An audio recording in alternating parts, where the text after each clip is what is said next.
আর আমাকে যারা প্রতিদিন প্রতিনিয়ত হত্যার হুমকি দিচ্ছেন তাদেরকে স্পষ্ট ভাষায় জানিয়ে দিতে চাই, বাংলাদেশের মানুষের সাথে বেইমানি করে দিল্লির সামনে মাথা নত করে আপনাদের মতো প্রতিদিন ধুকে ধুকে মরব না।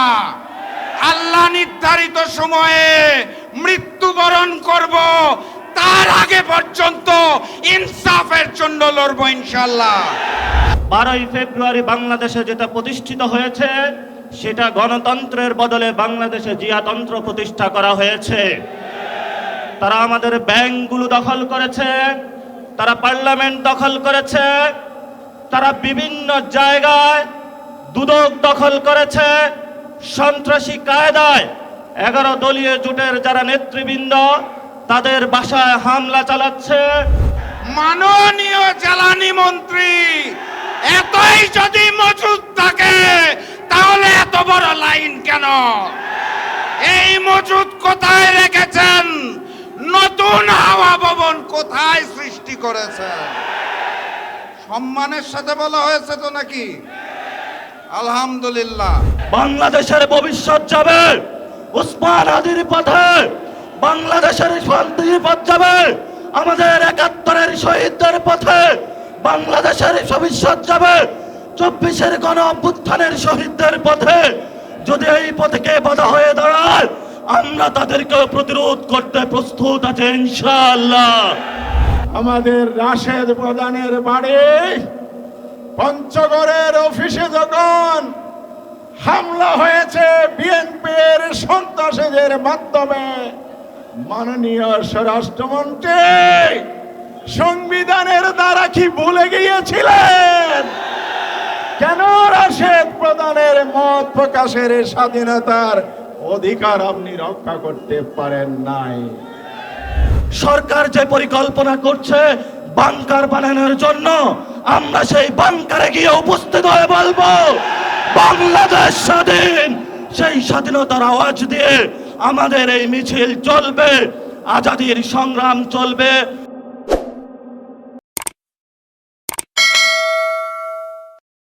নব্য ফ্যাসিবাদের দ্বারা নির্যাতিত মজলুম জননেতা জাতীয় গণতান্ত্রিক পার্টি জাগবার সংগ্রামী সহ সভাপতি জননেতা জনাব ইঞ্জিনিয়ার রাশেদ প্রধান এখন বক্তব্য রাখছেন। বিসমিল্লাহির রহমানির রহিম।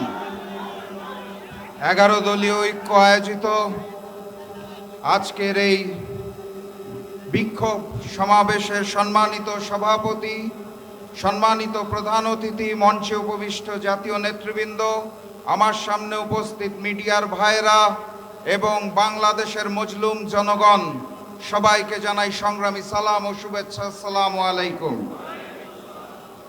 আমাদের দেশের গ্রাম অঞ্চলে এখন গড়ে 12 থেকে 18 ঘন্টা পর্যন্ত বিদ্যুৎ পাওয়া যাচ্ছে না। দ্রব্যমূল্যের ঊর্ধ্বগতিতে সাধারণ মানুষের দিন খুব কষ্টে কাটছে। তেলের জন্য যেই লাইন প্রতিদিন দেখতে পাই, মানুষ অত্যন্ত কষ্টে জীবনযাপন করছেন। সেই সময়ে সরকার আমাদেরকে বলতে চায় জ্বালানির পর্যাপ্ত মজুদ রয়েছে। সরকারকে কঠিন ভাষায় কথা বললে তো কালকে আবার বাসায় হামলা করবে। তাহলে সম্মানের সাথে, বিনয়ের সাথে বলতে হবে, মাননীয় প্রধানমন্ত্রী, মাননীয় স্বরাষ্ট্রমন্ত্রী, মাননীয় জ্বালানি মন্ত্রী, এতই যদি মজুদ থাকে তাহলে এত বড় লাইন কেন? এই মজুদ কোথায় রেখেছেন? নতুন হাওয়া ভবন কোথায় সৃষ্টি করেছেন? সম্মানের সাথে বলা হয়েছে তো নাকি? আলহামদুলিল্লাহ। আর আজকের এই সমাবেশ থেকে স্পষ্ট ভাষায় জানিয়ে দিতে চাই, গণভোটের জনরায়ের আলোকে ওই জুলাই সনদ এই বিএনপি সরকার বাস্তবায়ন করবে না। অতএব তাদেরকে বাস্তবায়ন করাতে হবে। আর আমাকে যারা প্রতিদিন প্রতিনিয়ত হত্যার হুমকি দিচ্ছেন তাদেরকে স্পষ্ট ভাষায় জানিয়ে দিতে চাই, বাংলাদেশের মানুষের সাথে বেইমানি করে দিল্লির সামনে মাথা নত করে আপনাদের মতো প্রতিদিন ধুকে ধুকে মরব না। আল্লাহ নির্ধারিত সময়ে মৃত্যুবরণ করব, তার আগে পর্যন্ত ইনসাফের জন্য লড়বো ইনশাল্লাহ। সবাই লড়াইয়ে প্রস্তুত আছেন? আগামীর লড়াইয়ের প্রস্তুতি আছে? ইনকিলাব ইনকিলাব ইনকিলাব ইনকিলাব। দেখা হবে বিজয়ে। বিজয়ের পথে যাত্রা শুরু জীবন অথবা মৃত্যু। আসসালামু আলাইকুম। আমি সাথী ও বন্ধুগণ, এ পর্যায়ে আমাদের মাঝে বক্তব্য রাখবেন জুলাই আন্দোলনের স্ফুলিঙ্গ জাতীয় নাগরিক পার্টির মুখ্য সমন্বয়ক, চাঁদাবাজদের আতঙ্ক জননেতা নাসির উদ্দিন পাটোয়ারি।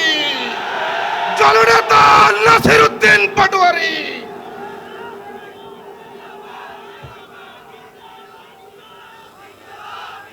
আসসালামু আলাইকুম ওয়া রাহমাতুল্লাহ। বিসমিল্লাহির রহমানির রহিম। নাহমাদুহু ওয়া নুসাল্লি আলা রাসূলিহিল কারীম। সম্মানিত 11 দলীয় ঐক্যের নেতৃবৃন্দ, উপস্থিত আছেন সম্মানিত সাংবাদিক ভাইরা, উপস্থিত আছেন সম্মানিত প্রশাসনের ব্যক্তিবর্গ, উপস্থিত আছেন বাংলাদেশের অতন্দ্র প্রহরী ভাইরা, যাদের হাতে আগামীর বাংলাদেশ নিরাপদ, যাদের হাতে আগামীর মা বোনদের নিরাপত্তা নিশ্চিত, যাদের হাতে বাংলাদেশের মানুষের অধিকার নিশ্চিত। প্রিয় বাংলাদেশ, আপনারা জানেন যে নির্বাচনটি হয়েছিল, সেই নির্বাচনের মাধ্যমে গত 17 বছর আমরা অপেক্ষা করেছিলাম বাংলাদেশে গণতন্ত্র প্রতিষ্ঠা হবে, কিন্তু 12ই ফেব্রুয়ারি বাংলাদেশে যেটা প্রতিষ্ঠিত হয়েছে সেটা গণতন্ত্রের বদলে বাংলাদেশে জিয়াতন্ত্র প্রতিষ্ঠা করা হয়েছে। তারা আমাদের ব্যাংকগুলো দখল করেছে, তারা পার্লামেন্ট দখল করেছে, তারা বিভিন্ন জায়গায় দুদক দখল করেছে। সন্ত্রাসী কায়দায় 11 দলীয় জোটের যারা নেতৃবৃন্দ তাদের বাসায় হামলা চালাচ্ছে। জনগণের যে অধিকার রয়েছে, যেই ভিত্তিতে জনগণ ভোট দিয়েছিল, জনগণের হাতে এখন বালতি ধরিয়ে দিয়েছে, রাস্তায় সিরিয়াল ধরিয়ে দিয়েছে। আমরা যেখানে নিশ্চিত চেয়েছিলাম বাংলাদেশের মানুষ, ব্যবসায়ীরা নিরাপদ থাকবে, আজকে একজন ব্যবসায়ী আমাকে বলছেন 6টার পরে হলো দোকানে কাস্টমার আসে, 6টার পরে হলো সরকার আমার দোকান বন্ধ করে দিয়েছে। পেট্রোল পাম্পের সামনে গিয়েছি, একজন পাঠা উবার চালক আমাকে বলছেন আমি এই বাইক চালিয়ে হলো টাকা ইনকাম করে আমার সেই গ্রামে বাচ্চাকে পাঠিয়ে থাকি, সারাদিন সিরিয়াল ধরে থাকি, যখন পেট্রোল পাম্পের সামনে যাই বলা হয় যে তেল নাই, আবার সন্ধ্যায় সিরিয়াল ধরি, আবার বলে তেল নাই। তাহলে আমি সংসারটা চালাবো কিভাবে?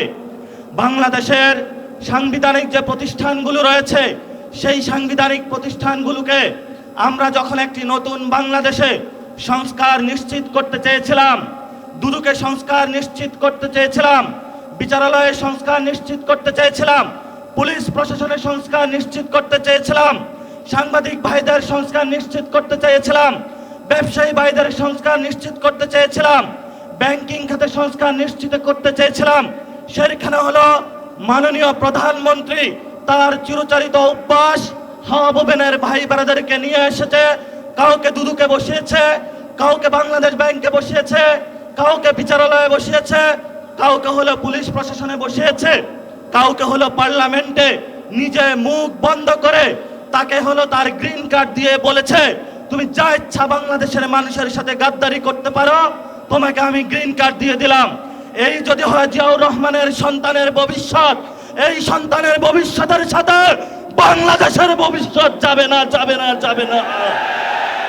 বাংলাদেশের ভবিষ্যৎ যাবে ওসমান হাদির পথে, বাংলাদেশের শান্তির পথ যাবে আমাদের 71-এর শহীদদের পথে, বাংলাদেশের ভবিষ্যৎ যাবে 24-এর গণ অভ্যুত্থানের শহীদদের পথে। যদি এই পথে বাধা হয়ে দাঁড়ায়, আমরা তাদেরকে প্রতিরোধ করতে প্রস্তুত আছে ইনশাআল্লাহ।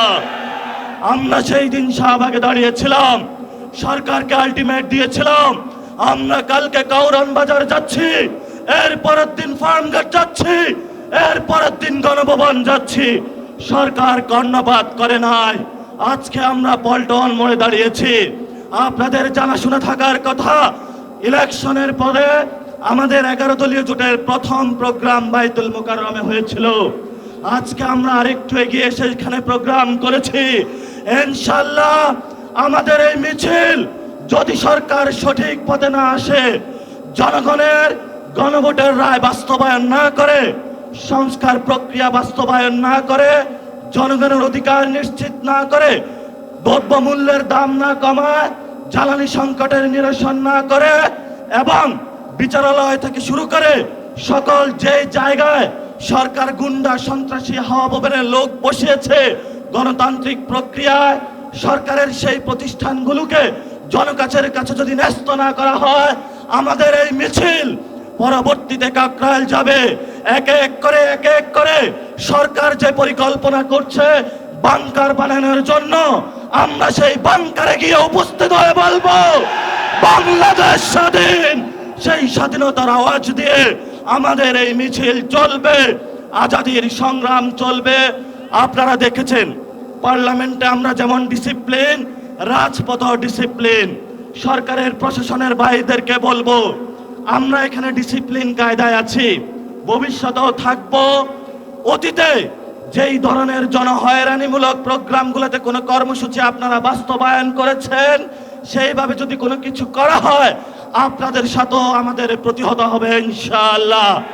আপনারা আমাদের ভাই যারা মিডিয়া পাড়ায় আছেন, আমরা জানি আপনাদের যারা মালিক বৃন্দ রয়েছেন অনেক জায়গায় গিয়ে তারা তাদের আত্মসমর্পণ করেছেন, কিন্তু যারা সাংবাদিক ভাইরা যারা আপনারা আজকে এখানে ক্যামেরা ধরে আছেন, যারা রিপোর্টিং করছেন, যারা স্টাফ রিপোর্টার আছেন, যারা বিভিন্ন নিউজে এক্সিকিউটিভ পদে আছেন, আপনারা কিন্তু কারো কাছে মাথা বিক্রি করেন না, এটা আমরা জানি।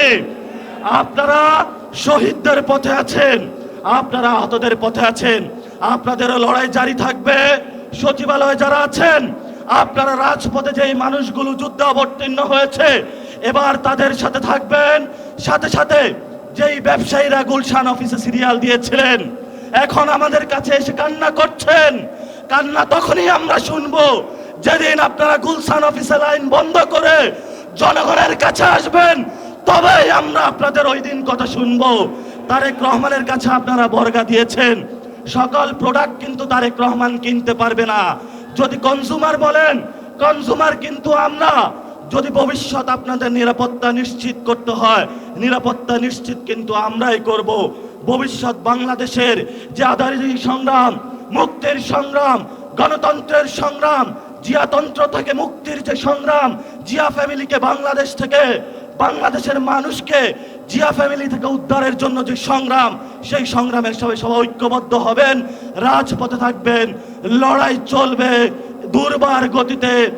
আসছে ফাগুনে, বসন্ততে, আগামীর দিনগুলোতে দ্বিগুণ, তিনগুণ, চতুর্গুণ হয়ে ইনশাআল্লাহ আমরা মাঠে ফিরব। সবাইকে আসসালাম। ইনকিলাব জিন্দাবাদ, আজাদি জিন্দাবাদ। 11 দলীয় ঐক্যের আজকের এই বিশাল সমাবেশে এখন আপনাদের সামনে বক্তব্য রাখবেন বাংলাদেশ জামাত ইসলামী কেন্দ্রীয় নির্বাহী পরিষদের অন্যতম সদস্য, সংগ্রামী সহকারী সেক্রেটারি জেনারেল, জননেতা জনাব ডক্টর এস.এম. হামিদুর রহমান আজাদ। বক্তব্য রাখছেন জননেতা ডক্টর এস.এম. হামিদুর রহমান আজাদ।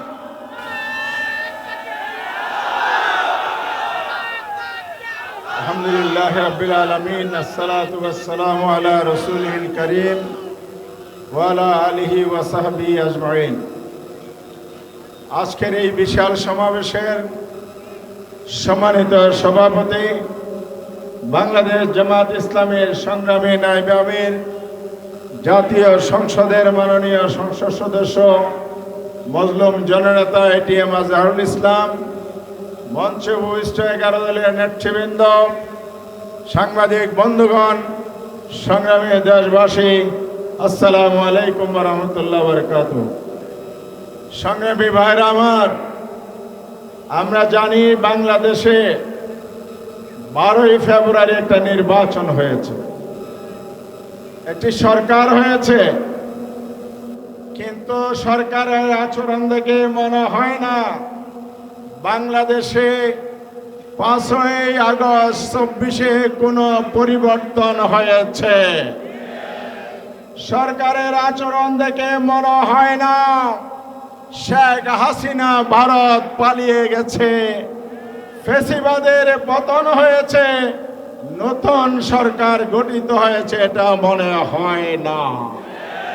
কারণ হাসিনার সরকার ছিল গণবিরোধী সরকার, আর বর্তমান সরকারও জনগণের বিরুদ্ধে অবস্থান নিয়েছে, গণবিরোধীর খেতাব অর্জন করতে যাচ্ছে।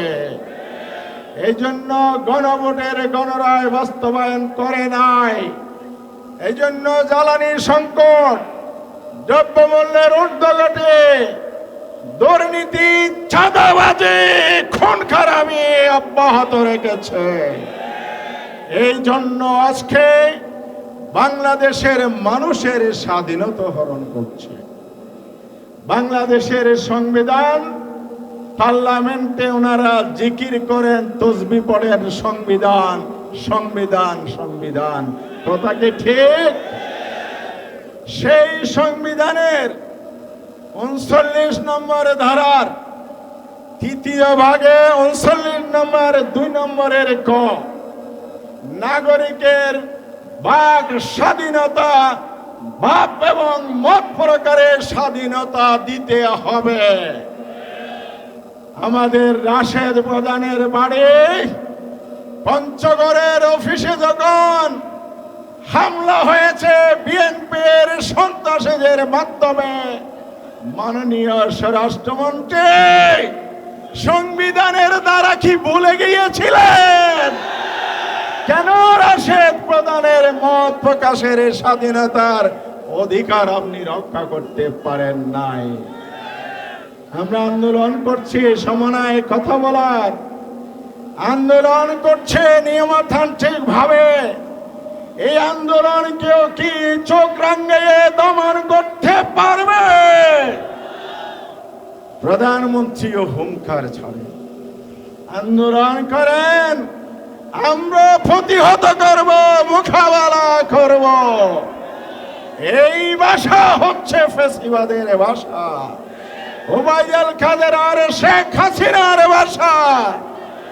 আমরা বিরোধী দল রাজপথের কর্মসূচি দিতাম, ওনারা গুলিস্তানে পাল্টা কর্মসূচি দিতেন। জনগণ যখন রাজপথে আসত, ওনারা আর মোকাবেলা করার সুযোগ পেতেন না বা সাহস করতেন না। সরকারের পেটুয়া বাহিনী রাষ্ট্রযন্ত্রকে ব্যবহার করে বিরোধী দলের দমন নীতি চালাতেন। বাংলার জনগণ ঐক্যবদ্ধ, ফ্যাসিবাদের আমলের মতো রাজপথে যদি মোকাবেলা করতে আসেন, এই জনগণ তার বিরুদ্ধে প্রতিরোধ করবে, দাবি আদায় করবে ইনশাআল্লাহ। সবাইকে ধন্যবাদ। আসসালামু আলাইকুম ওয়া রাহমাতুল্লাহ।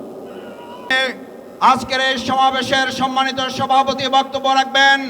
তার আগে আজকের এই বিক্ষোভ সমাবেশ এবং মিছিলের পরবর্তী কার্যক্রম সম্পর্কে বক্তব্য রাখবেন বাংলাদেশ জামাত ইসলামী কেন্দ্রীয় নির্বাহী পরিষদের অন্যতম সদস্য, ঢাকা মহানগরী দক্ষিণ সংগঠনের সংগ্রামী আমির জননেতা জনাব নুরুল ইসলাম বুলবুল এমপি।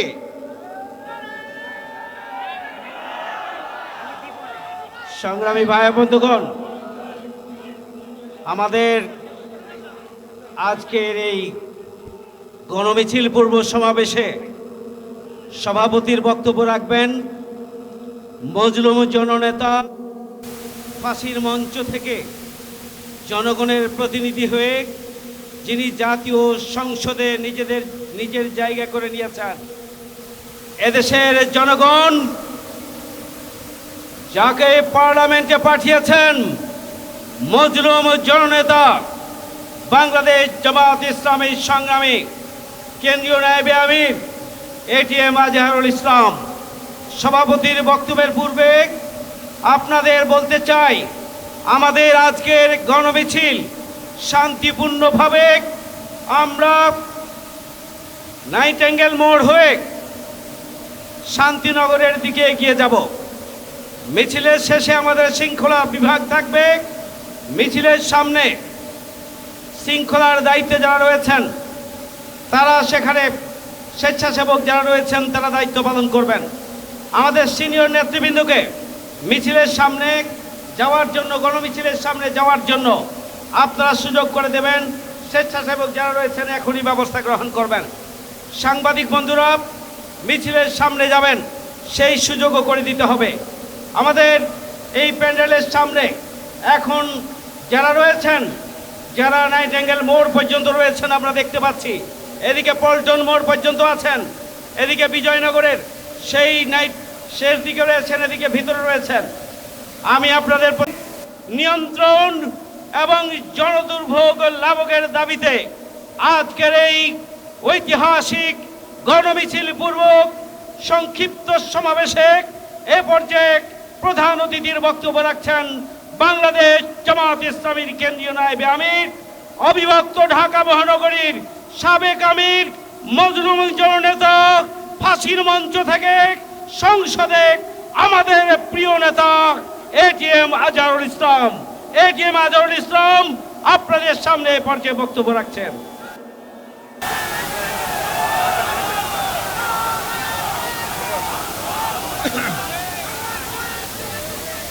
আলহামদুলিল্লাহ, আলহামদুলিল্লাহ রব্বিল আলামিন, ওয়াসসালাতু ওয়াসসালামু আলা সাইয়্যিদিল মুরসালিন ওয়া আলা আলিহি আসহাবি আজমাইন। 11 দলীয় ঐক্যের উদ্যোগে আজকের এই দীর্ঘ সমাবেশ পূর্ব সমাবেশের উপস্থিত 11 দলীয় বিভিন্ন নেতৃবৃন্দ, সাংবাদিক বন্ধুগণ, সমবেত বিক্ষুব্ধ ভাই ও বন্ধুগণ, আসসালামু আলাইকুম রহমতুল্লাহ। আমাদের আজকের কর্মসূচি মূলত গণমিছিল, একটু পরেই শুরু হবে। আমরা সবচেয়ে কষ্ট পেয়েছি যে আজকে সরকারের মেয়াদ 2 বছর পূর্তি নেওয়ার আগেই জনগণকে দাবি আদায়ের জন্য রাজপথে নামতে হয়েছে। আমরা সরকারকে বলতে চাই, রাজপথের আন্দোলন কিন্তু আপনাদের জন্য ভালো বার্তা দেবে না। যে গণভোট আমরা সবাই অংশগ্রহণ করেছি, প্রায় 70% লোক গণভোটের পক্ষে রায় দিয়েছে। সেই গণভোট আপনারা ক্ষমতায় গেলে বাস্তবায়ন করবেন, সুবিধাও জনগণকে দিয়েছিলেন। আজকে ক্ষমতা আসার পর আওয়ামী ফ্যাসিস্টের মতো আপনারা ফ্যাসিস্ট হওয়ার জন্য চেষ্টা করছেন। আওয়ামী ফ্যাসিস্টকে বাংলাদেশের জনগণ 16 বছর আন্দোলন করে তাড়িয়ে দিয়েছে। আপনারা আজকে জাতীয়তাবাদী ফ্যাসিস্ট সরকার, আপনারা যদি মনে করেন জনগণকে আন্দোলন দমাবেন আপনাদের পেটুয়া বাহিনী দিয়ে, তাহলে আপনারা বোকার স্বর্গে বাস করছেন। সংগ্রামী ভাই বন্ধুগণ, আপনারা এখন গণভোটের ব্যাপারে সংবিধানের দোহাই দেন। আজকে কোন সংবিধানের বলে আপনারা ক্ষমতায় আছেন? কোন সংবিধানের বলে আপনারা এমপি হয়েছেন, মন্ত্রী হয়েছেন? কোন সংবিধান বলে আপনারা প্রধানমন্ত্রী হয়েছেন? একটা আইন মানবেন আর আরেকটা আইন মানবেন না। যেটা আপনাদের পক্ষে যায় সেই আইনটা মানবেন, যেটা আপনাদের বিরুদ্ধে যায় সেটা মানবেন না। এইটা জনগণ মেনে নেবে না। আপনারা আন্দোলন দেখেছেন, আপনারাও আন্দোলন ছিলেন, আমরাও ছিলাম। জনগণকে বাধ্য করবেন না। আপনারা যখন একসময় ক্ষমতায় ছিলেন, জনগণের দাবি ছিল কেয়ারটেকার সরকার।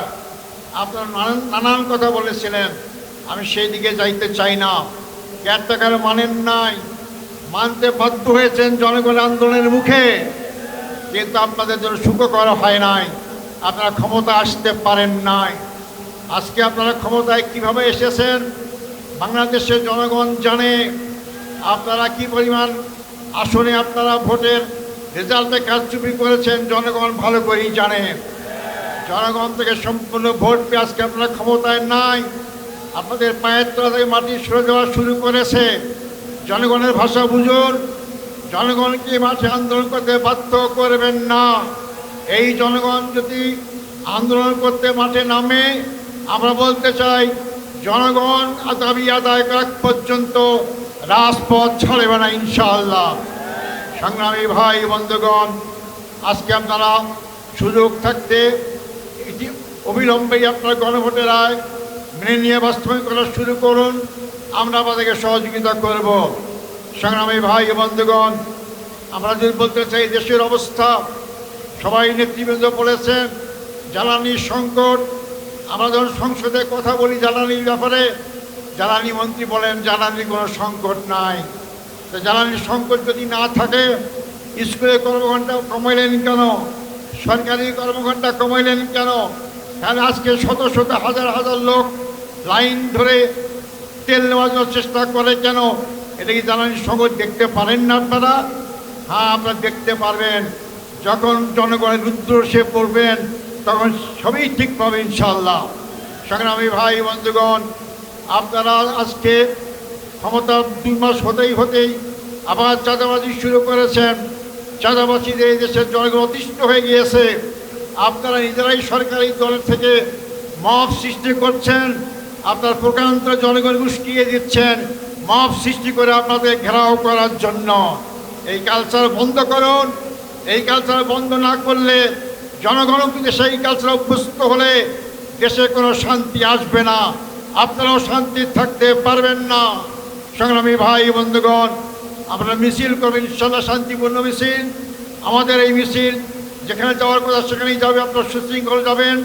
আমরা বলতে চাই এই মিছিল, এই গণমিছিল আজকে শেষ হয়, যদি ভালো ভালোই সরকার মেনে নেন, সংসদ চলবে আগামীকাল থেকে, সেখানে ঘোষণা দেন যে আমরা গণরায় বাস্তবায়ন করার জন্য সংবিধান সংস্কার করব, তার জন্য পদক্ষেপ গ্রহণ করবেন।